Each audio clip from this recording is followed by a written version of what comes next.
Hey everybody, Cameron from Audi C7 Owners, and today we're going to be redoing an older video of ours showing you how to do a oil change on your 3.0T supercharged engine.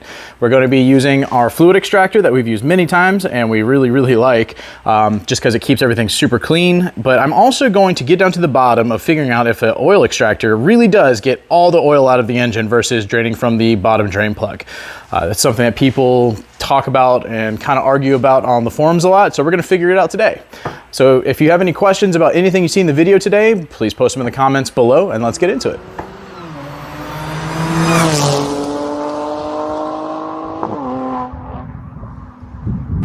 Today's sponsor for this video is Liqui Moly. Shout out to our local North Carolina and South Carolina Liqui Moly rep, Ken. He hooked us up with some engine flush and motor oil saver. We bought the oil change kit from FCP Euro because those guys are great, fast shipping, and it's got the lifetime guarantee on all of their stuff, including oil products. As you can see, I've got quite a bit to send back to them, so I'm gonna have to get that shipped out and get some of my refunds going on there. But we're going to not only do the oil change today, we're going to do an engine flush. We're going to talk about that in a second, and then we're going to put some motor oil saver in here, and in an update video we'll show, we'll talk about how well this stuff works. So let's get on to some of the tools we'll be using. Not a whole lot of tools needed today other than the extractor we're going to be using. If you want some paper towels laying around, I use some picks here to get some of the old O-rings out. We've got a pair of needle nose pliers to also help us do that, and you need a 36mm socket to be able to get your oil filter housing off of the engine. If you're going to be draining from the bottom, you're going to want a drain pan as well as something to lift your car up, but hopefully if you're draining from the drain plug, you've got all that stuff. Otherwise, if you want to keep it nice and clean, you can use the oil extractor. But yeah, let's get into it. Let's talk about the Liqui Moly engine flush treatment. We've got 2 cans of it here. Each can treats, they say, between 3 to 5 liters of engine oil. We have an engine that has an oil capacity of 7 liters. So if you have all 7 liters in here, you want to just put a can and a half of this in there. That's not going to overfill it to where you have an issue with the engine being overfilled. But don't put too much of this stuff in there. Don't put both cans if you've got, let's say you just topped off your engine and it's full. Now mine, I've already checked my engine oil and I am a little bit low on my engine oil, so I'm going to put all of both cans in there. Liqui Moly rep told me that's totally fine to do.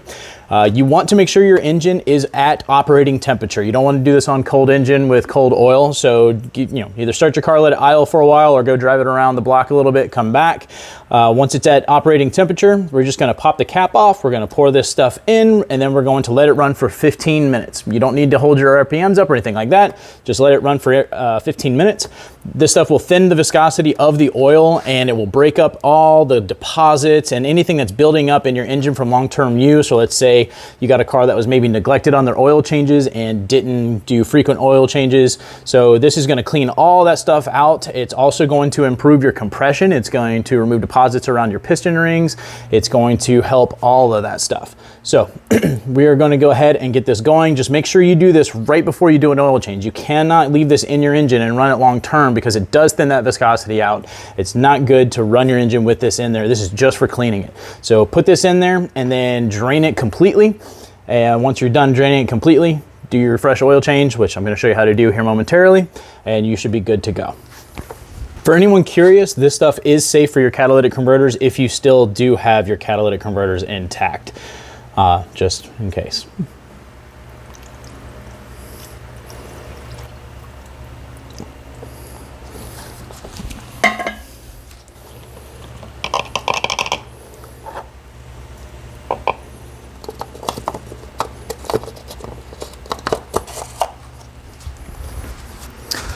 All right, so we just put the engine flush treatment in there, and so now we're going to turn the car on, let it run for about 15 minutes, and then we'll start draining the oil.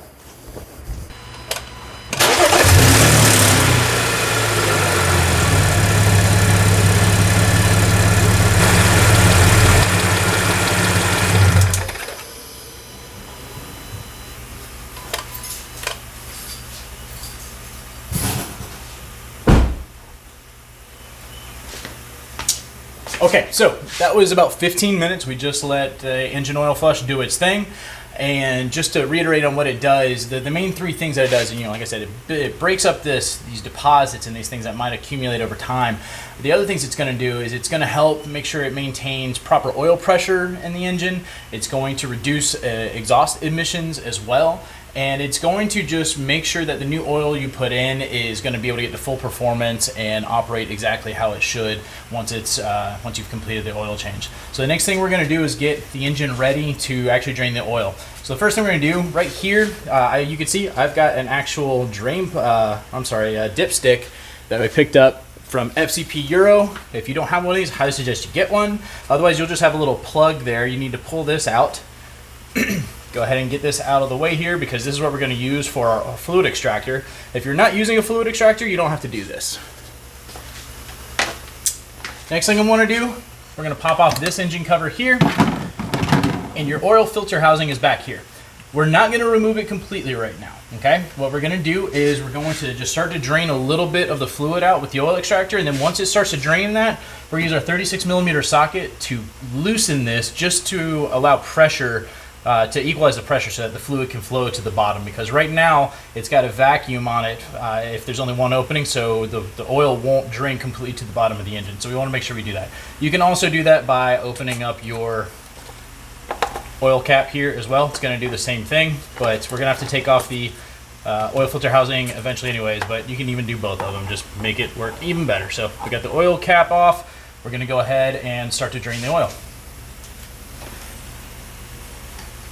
Now, depending on what extractor you have, you might have a extractor that can hook up to an air compressor, which I highly suggest you get one of those. Makes life a lot easier. This one also has a hand pump if you need it, if you don't have the air compressor.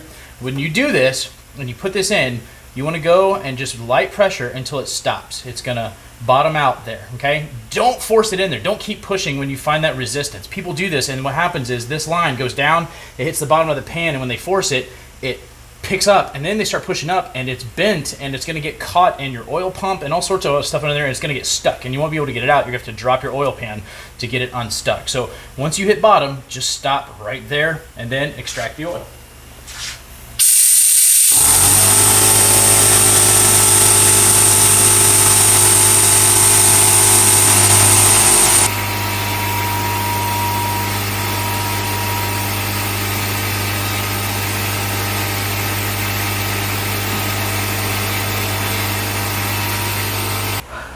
So how do you know when you have drained as much oil as you possibly can with the oil extractor? So as you saw when I first started the video, this got jet black with the old oil coming out, and now you can see through it. It's got the opaque color of just the tube here. So I'm going to turn on the oil extractor, and you can see, you'll just hear it pulling air. You'll see that nothing else is going to come out of here. See, nothing else is coming out. So at this point, it's literally just pulling air, and you can kind of bounce this around just to make sure that there's nothing left in there. But remember, don't push too hard. But this is done pulling oil out of the engine. We already loosened up our oil filter housing. So what I need to do is go get some paper towels and get ready to pull this out. Make sure you have gloves on for this, guys. This is really hot engine oil. Even grabbing this tube without oil in it, it's extremely hot. So make sure you protect yourself. Wear eye protection if you're worried about that, but definitely have some gloves on, because this is all really hot fluid you're messing with, especially if you're draining from the bottom of the drain plug. That oil is going to come out fast and hot. So just be really, really careful. Do not burn yourself. And when you loosen up the oil filter housing with the 36mm socket, make sure you've got a good grip on this thing, because if this thing falls, it can fall into the back of the engine and be a pain in the butt to get out. So be careful with that. So this is hand loose. I'm going to get some paper towels, and we're going to pull this out.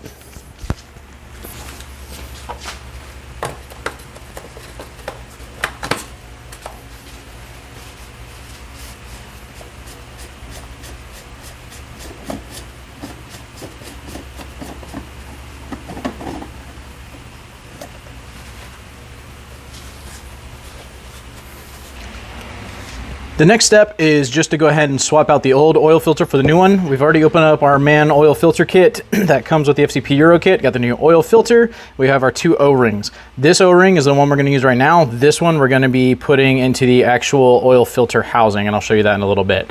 But this sits down, and it's actually seated into the cap here. So I'm going to use a paper towel. I'm just going to grab it, and we need to just pull it out. It comes out pretty easily. Watch out, you're going to have some dripping oil. If you're not sending this back to FCP Euro, then feel free to throw this away. I'm going to go set it in my drain pan to let any excess oil drain out of it before I pack it back up to ship out.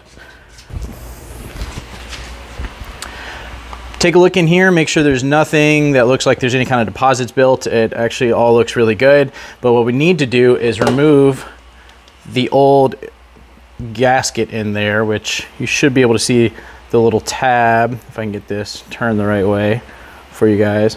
You can see a little tab in there. We're gonna grab our needle nose pliers and pull that out.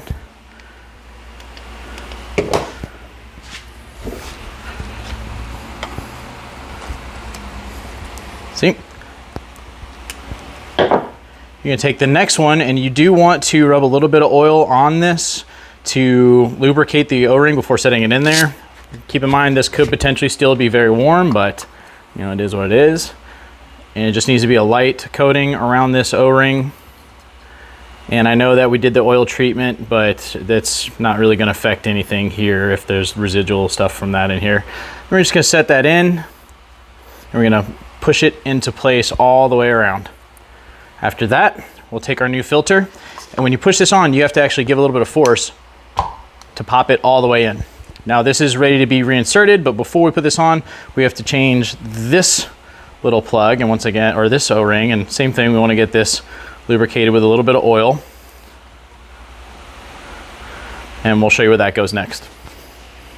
All right, this last little O-ring we need to replace is located on the outside of where the oil filter housing screws on. You can see it there, that little gray ring. I'm gonna try and get this light to where you can see me remove it. That's kind of a pain in the butt, so that'll have to do. So I like to use just a little right angle pick, and we're just gonna go in here, hook underneath it, and pull it off. And that's where the other one will get replaced over. All right, we have the replacement one. This is kind of tricky to do with gloves, so I'm doing it by hand. Just once again, remember it's potentially very hot back here. So I just kind of get it started on the back, and then I hold it in place with my fingers and run one finger all the way around. You can hear it kind of clip in. And now the new O-ring is fully set. We can come back over here, grab our new filter, line it up, and spin it on. Make sure you do not cross thread this. That would be bad. Get it all the way to hand tight. Get your 36mm socket. And this is, it doesn't need to be torqued like crazy. This just needs to be firmed on there. I forget what the exact torque settings are. Hopefully I'll have them in the description for you guys. But it just needs to be basically hand tight, and then just a little bit. You want to make sure you can't unscrew it with your hands. When you're putting your oil filter housing and your new filter back in, do not over tighten it, because if you over torque it, it will split the plastic oil filter housing that the filter sits in, and you can potentially break the actual oil filter housing that connects to the engine. And if you do that, you're in a bad way, because that is a pain in the butt to replace. So don't over tighten it. So the next step, and pretty much the last thing we have to do from the top, other than fill with oil, is remove our extractor tube. And I'm gonna just get a paper towel here, ready to go, and I'm gonna hold that paper towel right up to where it goes into the engine until I grab it. Remember, it is hot. And then I'm gonna hold this up and remove this and put it out of the way somewhere it can drain pretty easily. After you have that removed, you can go ahead and put your dipstick back in, or your plug if you don't have a dipstick. Definitely suggest getting a dipstick, way more accurate than relying on the computer. And now you would be ready to fill the engine with oil if you were not doing anything else. But I'm gonna go underneath the car, I'm gonna jack it up, and I'm going to undo the drain plug underneath just to see how much oil comes out of the car that might be left over from the extractor. So we can really get a good idea if the extractor is, efficient enough at doing this. So before I open up the drain plug, I got to thinking. Right now I've got the car lifted, and what that's done is that's taken the engine from being basically level and tilted back. So I'm thinking maybe some oil could move and accumulate down there. So before I open up the drain plug, I'm going to turn on the fluid extractor one more time and see what comes out. Now when I do this, my air pump is probably going to come on and it's going to get loud, but let's see if or how much oil it picks up doing this.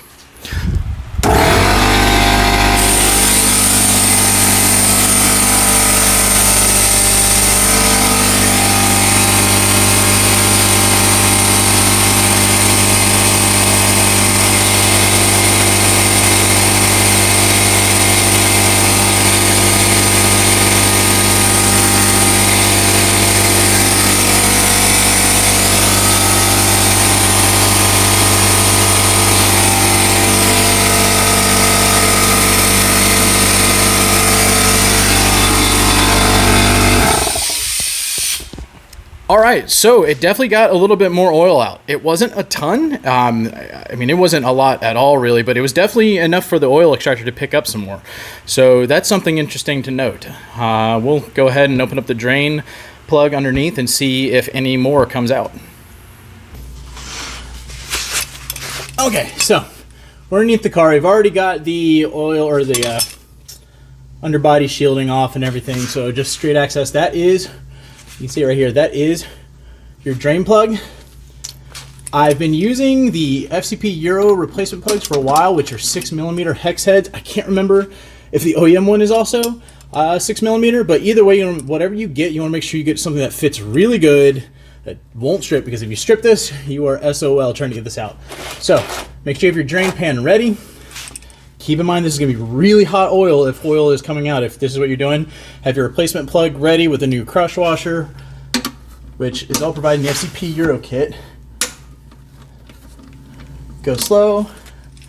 There's definitely a little bit of oil coming out. I don't want to get my gloves absolutely disgusting, and I know this has been sitting for a little bit, so I'm going to go ahead and... Ooh, that is toasty still.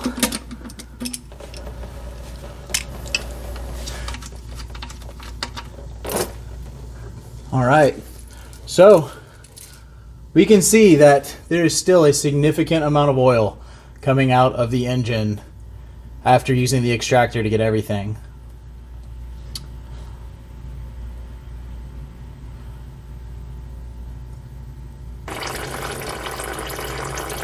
Let my car pee here for a while. Okay, so we're down to just a drip here. So I'm going to go ahead and clean this up. There's a little bit of gunk kind of residue here. It's not really residue, it's just they've got this coating on the pan that meets the actual metal. I'm just going to try and wipe off as much as I can. And then I've got our new replacement plug and washer that comes with the kit from FCP Euro. So I'm going to get that in there. Get this a little cleaned up and tighten it up. Once again, do not over torque this.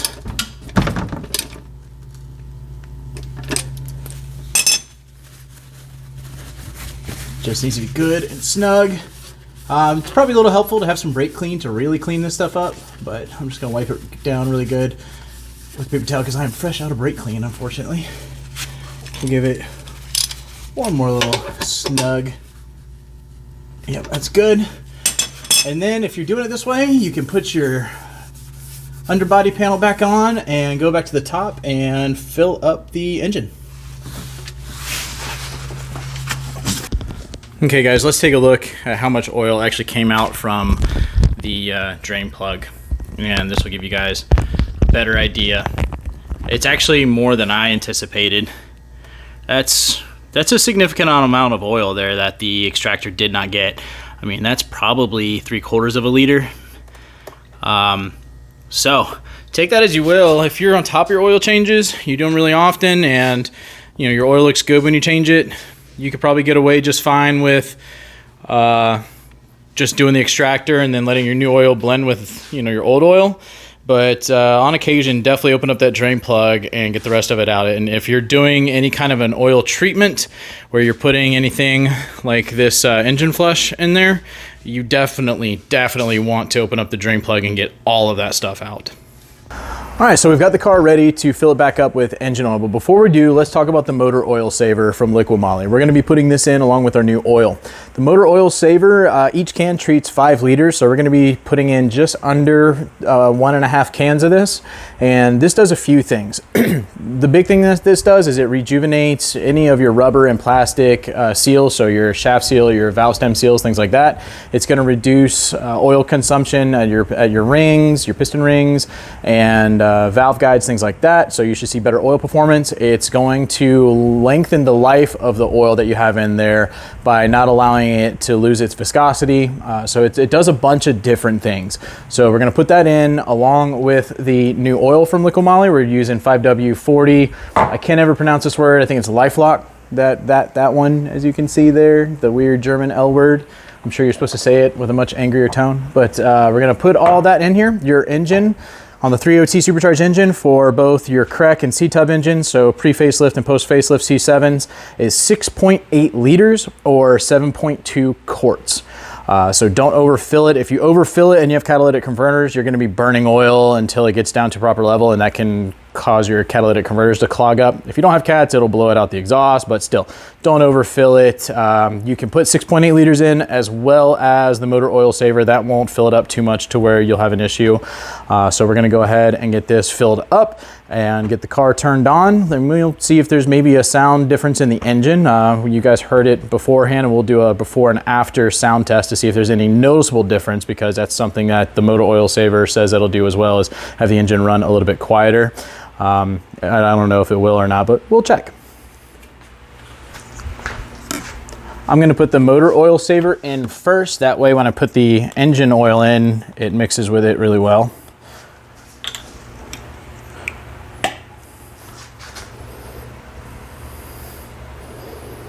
It's got a very oil-like consistency as well, and it stinks. Okay, so your oil change kit from FCP Euro comes with 7 liters, comes with a 5-liter jug and then 2 1-liter jugs. So we're going to put all this in and then most of the other 2 in. Use a funnel so that you make sure you don't spill anything.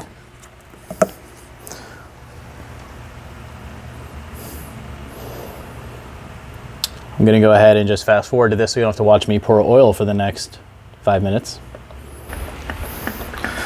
All right, so now this is the last liter bottle, and we're gonna put in basically 8/10 of it, and that's how these are marked off. If you look on the side of the bottle, these little ticks, it's each one goes all the way up to 9. There's a 9th tick, but the oil is just a little bit above it. So to measure out 6.8, we've put in 6 liters, so now we just need to get this down towards level with the 2nd tick.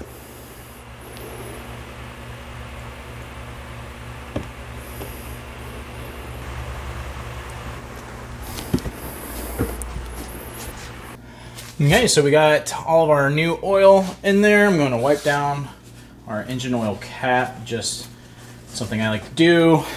Get that put back on.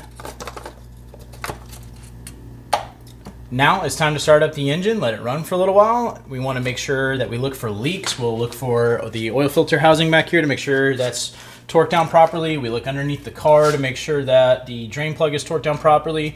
And once there's no leaks, you should be good to go, but there'll be one last step, and that's resetting your service reminder for your oil change and the MMI on the car, and I'll show you how to do that. Real quick, before I turn this on, you're gonna hear a terrible sound when I do this. When you do an oil change, the first time you turn it on, you're going to hear your chain slap. That's because the oil hasn't been fully circulated through the engine completely, and so that chain slap's gonna be super loud. It should go away immediately. If you continue to hear it for more than just a couple seconds, something's not right. You wanna turn the car off, make sure you have the proper oil level in there, but it should go immediately, and then after that, when you turn it on, it should just turn on smooth. The only time you should hear a little bit of chain rattle is on cold starts, and it should be less than 2 seconds. If you get more than 2 seconds, you need to start probably putting some money away to get your chains redone. But on cold starts, a little bit of chain slap for 1 to 2 seconds is completely normal on these cars.